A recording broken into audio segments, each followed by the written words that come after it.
ngegama likaJesu ngethembe wena ngapho konke. Ngaphandle kwakho uNkulunkulu wethu ogcwele angilutho.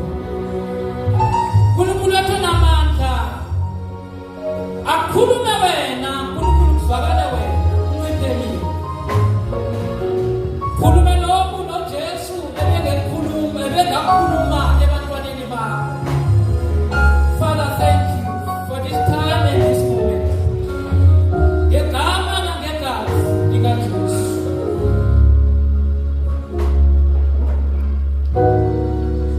Thank you. Ngiyabingelela abazalwane egameni elithi uMfundisi Jesu Kristu. Amen. Ngokukhethekile ngibingelela umfundisi wethu esesemsebenzini. Usemsebenzini nje bazalwane. Ngicela inkosi. Amen bazalwane. Usemsebenzini umelusi kunezimvu ezimdingile. Amen. So ngiyabingelela lapha ekhona ngibingelela ama-elders kwelithi igama nelinamandla. Amen. Ngiyabingelela Ncebo. Amen. Kanye nomama. Amen. Ngibingelele kwelithi igama nelinamandla. Amen. Kunengoma nje ehlele enhliziyweni yami, ngicela sister sorry mamhlothana ngisize ngayo ethi Waymaker, miracle worker, promise keeper. You are here, moving in this place. I worship you. I worship you. You are here, working in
iBhayibheli lithi bakhona indawo ekwakuthiwa yiJerusalema, kwakuyisithe enkulu. Bese lithi phambi kwayo kwakhona indawo encane ebekuthiwa yindawo yaseBhethaniya. iBhayibheli lithi le ndawo yaseBhethaniya kwakungasiyo idolobha, kodwa indawo yaseBhethaniya kwakuyindawo efana namaplasi. Lithi iBhayibheli lapho kule ndawo yaseBhethaniya kwakuhlala khona uLazaro, kuhlala noMartha, kuhlala noMary. Lithi iBhayibheli uJesu wayebathanda laba bazalwane. uJesu wayebathanda laba bazalwane. So bazalwane mangibheka noma ngifuna ukubuka i-background yalaba bazalwane eyenza ukuthi uJesu abathande kangaka. Lithi-ke iBhayibheli uMartha noMary babenebhizinisi lokunakekela izihambi. Amanye amagama bebenza sure ukuthi uma umuntu efike endaweni yaseBhethaniya noma incane uphatheka kahle, ukuze ngelinye ilanga azokwazi ukubuya futhi azovakasha. Nikhona abazalwane? Bese lithi iBhayibheli mangibheka uLazaro ukuthi umsebenzi kaLazaro wona wawuyini. Akukho iBhayibheli elichaza ngoLazaro, kodwa iBhayibheli lithi uJesu wayemthanda. Mangihlala abazalwane ngithanda ngibhekisisa noma ngihlola izwi, ngifuna ukubuka ukuthi kubafundi ikhona yini irole ebekayidlala uLazaro. Ngithola ukuthi izwi alichazi lutho ngerole eyayidlala uLazaro kubafundi bakaJesu, kodwa uJesu wayemthanda uLazaro. Isizathu abazalwane esenza ukuthi uJesu amthande uLazaro ukuthi uLazaro wayekholwa nguye. Nikhona abazalwane? Cela sifundeni the book of John 11 evesini lokuqala.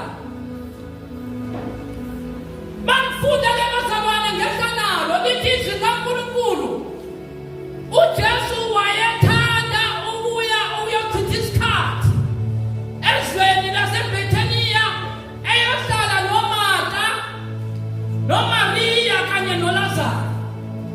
Isikhathi esiningi wayespenda nalaba bazalwane, ingakho bakwazi ukumbona nangosuku lokugcina uJesu ezokhuphukela ezulwini babembona laba bazalwane. Isizathu uJesu wayenesikhathi asipendile nalaba bazalwane. Uma ufunda ke bazalwane lithi iBhayibheli uJesu wayebathanda ngempela laba bazalwane, and omunye walabo bazalwane okwakunguMariya wayethanda ukuhlala enyaweni zikaJesu. Uye lo owagcobisa uJesu ngamafutha. Amen bazalwane, abafundi bakaJesu baze bacomplaina ukuthi kumoshelana ukumosha okungaka. Babesithatha la mafutha siyo-odayisa ukuze senze inzuzo samukele abampofu. Indlela laba bazalwane bebezinikele ngayo kwiministry kaJesu. Cela uthonile ngesizulu angifundele John 11 verse 1 to 4.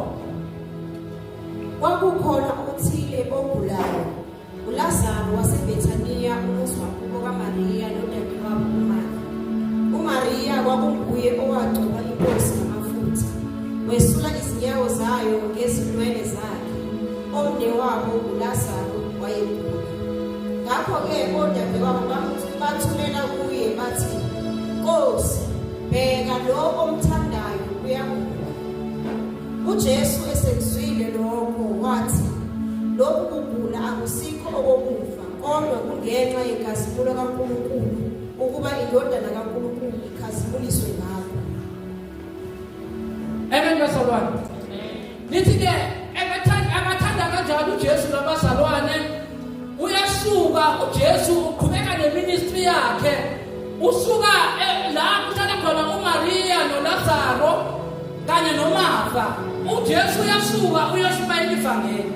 Ekusukeni kuba Jesu kusala kuba nenkinga eBhethani. Uyagula uLazaro. Uma egula uLazaro,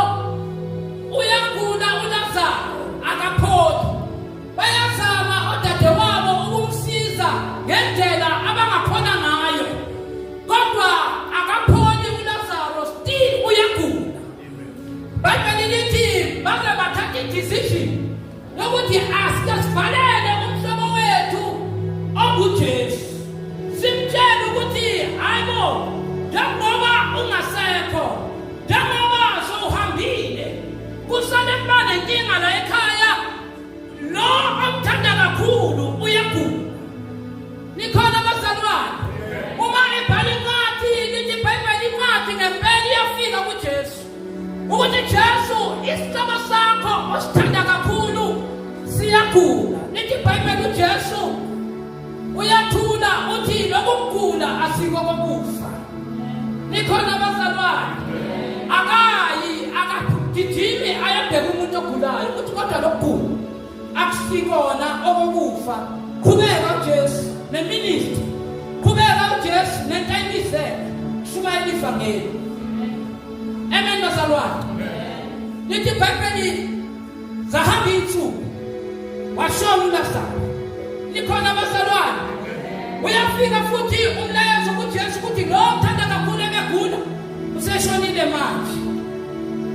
Amen bazalwane. Lithi uma seshonile uJesu still uyaqhubeka neministry before ayakabo Lazaro. Ngabe abazalwane bamanje ngabe basamkholwa uJesu? Ngoba Jesu never attended uLazaro uma egula, and the family was so broken ukuthi uLazaro uyagula and bayamdinga uJesu ngempela. Ngoba bayamthemba futhi bayamazi ukuthi uma engafika umfowabo uzophola, kodwa uJesu akazange afike. Utholile umlayezo ukuthi uLazaro uyagula, and ukugula kwakhe hayi gulanyana, uyagula ngempela, kodwa uJesu akazange afike. Bamswane makuhlonise la, ngibona ngathi kukhona iphutha elenzakele la, ukuthi uMaria noMartha iphutha abayenza ukuvumela uJesu asuke. Ngoba uJesu ngesikhathi uJesu ebenabo bekungekho ukugula, ngesikhathi uJesu ebenakho konke kwaku-right, ngesikhathi uJesu ebenakho kwakukhona ukuthokoza, kwakungekho nokwaswela, ngoba uJesu wayenakho. Ngenkathi uJesu esuka kubo eyashumayela ivangeli, eyawenza umsebenzi obizelweyo, kwaqala inkinga endlini yaseBhethani. Lithi iBhayibheli wagula uLazaro azange aphole. Bathandaza abazalwane baseBhethani, but still uJesu wagula waze washona. Lithi-ke uJesu emva kwensuku wathi kubafundi siyele eBhethani, siyele eBhethaniya, siyofa emzini ukuthi kwenzakalani. Mabafika eBhethaniya asekude, bahlangabeza uMaria noMartha, bathi Nkosi, ukuba ubukhona ngendlela bamthemba ngayo uJesu, babonile ukuthi ukusuka kukaJesu empilweni zabo, that was the beginning of the troubles. Bazalwane, uma uJesu esuka empilweni yomzalwane, that is the beginning of the trouble. Ngoba akumelanga bazalwane uJesu ahlukane nathi. Kumele ngaso sonke isikhathi uJesu abe kanye nathi. Lithi iBhayibheli babefika kuJesu bathi Nkosi, ukuba ubukhona.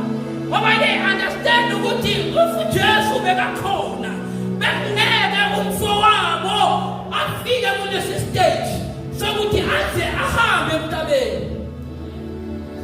Ububukhona. Amen bazalwane. Into engithanda ngoJesu akathi bazalwane,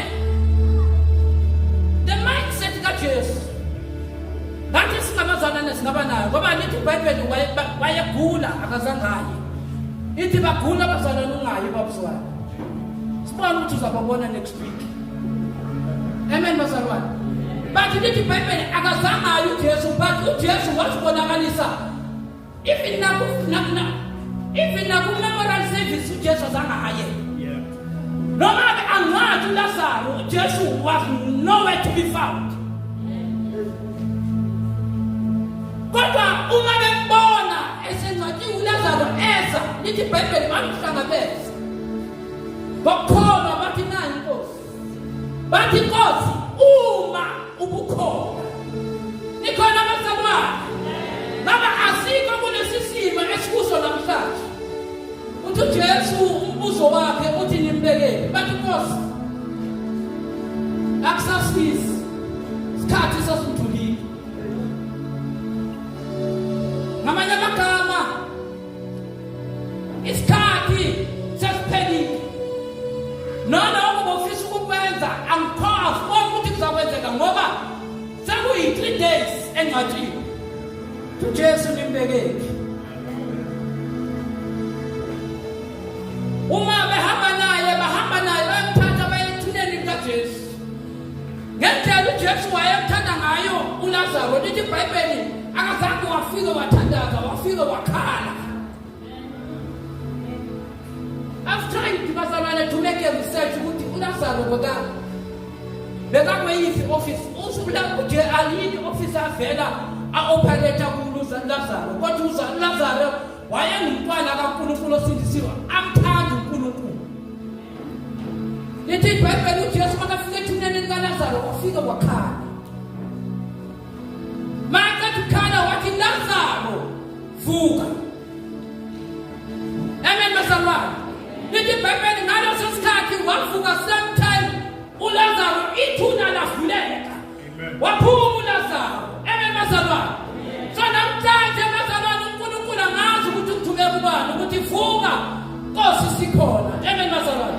Sishayekile kulonyaka uzunyaka uyaphela. Sishayeka kodwa namhlanje uNkulunkulu uzothi yilo wena namzalwane akavuke. Amen bazalwane. Lithi iBhayibheli wathi mayevuka uLazaro wathi mthululeni. Amen bazalwane. Bakhipha konke kwakumfasile. uLazaro wavuka ekufeni evuswa inkosi yamakhosi. Ngizothi-ke kubazalwane uNkulunkulu udinga wonke umuntu, uthanda wonke umuntu omethembayo. Zothi lokho nje bazalwane. Ukuthi uNkulunkulu uma ungumntwana kaNkulunkulu unikele ngakho konke kwakho kuye, akadisappoint. uNkulunkulu wethu bazalwane uyalimela izwi lakhe, akasiyi umuntu ukuthi angaqamba amanga. Uma athe uzokwenza akushiloyo ngempela uzokwenza bazalwane. Kumele siqaleni kuye simethembe ngaso sonke isikhathi. Amen bazalwane. Simthande futhi uNkulunkulu. uNkulunkulu ezinto eyenza ukuthi abathandela abazalwane ukuthi bebenza sure ukuthi banakekela izihambi. Thina duty ne-responsibility yokwenza sure ukuthi uma abantu benze endlini yenkosi banakekeleke bazalwane. Sibaphathe kahle ukuze ukuthi nakusasa bazokwazi ukuphinde bebuye futhi bazodumisa kanye nathi. Amen bazalwane. Ngoba lithi iBhayibheli uJesu wayethanda umuzi lapha khona uMaria noMartha because of i-environment yakhona. Mayengena wayefika nje ukuthi wamkelekile. Mayengena wayephatheka kahle. Mayengena wayenakekeleka. Amen bazalwane. So ngaso sonke isikhathi kumele uma abazalwane bengena la endlini yenkosi banakekeleke. Uma bengena baphatheke kahle ukuze bazokwazi ukuthi ngempela they are in the right place. Amen bazalwane. Sengizogcina ke bazalwane. Sanokufundela number 7.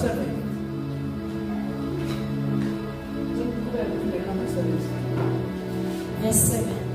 Emva kwalokho wathi kubafundi bakhe, asibuye siye eJudiya. Verse 8. Abafundi bathi kuye, Rabi, abaJuda basandukufuna ukuthanda ngamatshe. Usaya futhi khona na? uJesu waphendula wathi, awakho yini amahora ayishumi emini na? Uma umuntu ehamba emini akambubeki ngokuba ubona ukukhanya kwalelizwe, kodwa uma umuntu ehamba ebusuku uyakubeka ngokuba kungekho ukukhanya. Verse 11. Wakhuluma lokho, emva kwalokho wathi kubo, uLazaro umhlobo wethu ulele, kepha ngiyahamba ukuba ngimvuse ebuthongweni. Abafundi bakhe base bethi kuye, Nkosi, uma elele uyakusinda. Kepha uJesu wayekhuluma ngokufa kwakhe, kepha bona babethi ukhuluma ngokulala ubuthongo. Verse 14. Ngakho-ke uJesu wathi kubo ngokucacileyo, uLazaro ufile. Ngiyathokoza ngenxa yenu ukuthi bengingekho ukuze ngikholwe, kepha asiye kuye. uThomasi othiwa uDidimi wathi kubafundi abakanye naye, asihambe nathi ukuze sife kanye naye. Wathi-ke esefika uJesu wafumana esenezinsuku ezine ethubeni. IBhethaniya laliseduze leJerusalema, kungaba ngamastadiyu 15. Abaningi kubaJuda babefikile koMartha noMariya ukubaphuza ngomnewabo. Ngokuba uMartha esezwe ukuthi uJesu uyeza, waya ukumhlangabeza, kepha uMariya wahlala endlini. Wayesethi uMartha kuJesu, Nkosi, uma ubukhona umnewethu engafanga. Kepha ngiyazi nakalokhu ukuthi ukuba yini ongakucela uNkulunkulu uzakunika khona. UJesu wathi kuye, umnewenu uzakuvuka. uMartha wathi kuye, ngiyazi ukuthi uyakuvuka emvukeni ngosuku lokugcina. UJesu wathi kuye, mina ngingukuvuka nokuphila, okholwa yimi noma efa wophi. Kusho uJesu uthi mina ngikuvuka nokuphila. Uma umuntu akholwa yimi noma efa wophila. Nikhona bazalwane, mina ngikuvuka nokuphila. Uma umuntu ekholwa yimi noma efa wophila. Indlela uJesu wayethanda ngayo uLazaro, even abafundi bakhe akekho owamvusa, kodwa uLazaro wamvusa. Nikhona bazalwane, uthi mina ngikuvuka nokuphila. Uma umuntu ekholwa yimi noma efa wophila. Namhlanje bazalwane sizomemezela ukuthi uJesu kuphela ukuvuka nokuphila. Umuntu ekholwa nguye noma efa wophila. Nikhona bazalwane, lithi iBhayibheli into engiyithandayo lana uJesu eza engazange emngcwabeni, kodwa umevela udadewabo wagijima wamhlangabeza. Wathi uma ubukhona kunezinto ezenzeka empilweni zethu okuJesu ebengekho, kodwa uma ekhona bazalwane babakwenza. Bazalwane, kumele sibe kuJesu, sihlale naye, sihambe naye, siphile naye, aphile ngaphakathi kwethu. Ngoba uma ekhona bazalwane, we are protected. Uma ekhona we are safe. Uma ekhona akukho okumemelana nathi. Bose uma ubukhona baba lelothi, uma ubukhona abanye bethu bazalwane siluze amaposition ngoba uJesu samshiya. Abanye bethu sikule simo esikuso ngoba uJesu samshiya. Uma ubukhona abanye bethu siyagula nje ngoba uJesu kade samshiya. Uma ubukhona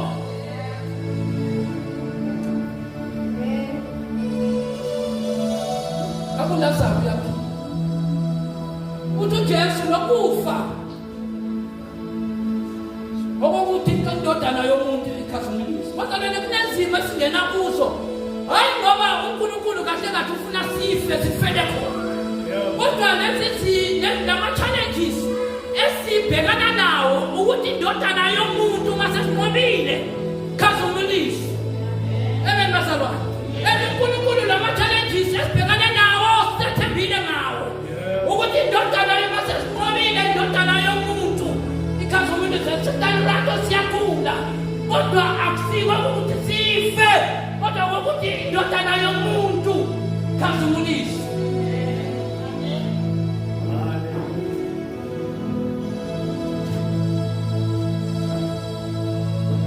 Bazalwane ukhona uNkulunkulu. Yaphila. Uyizolo nguye namhlanje. Nguye naphakade. Can we all stand, bazalwane? Baba yizwi lakho leli linamandla. Lungela ukuyala kuhlenga uqondisa. Lehlaba lethukanise uNkulunkulu wethu ongcwele.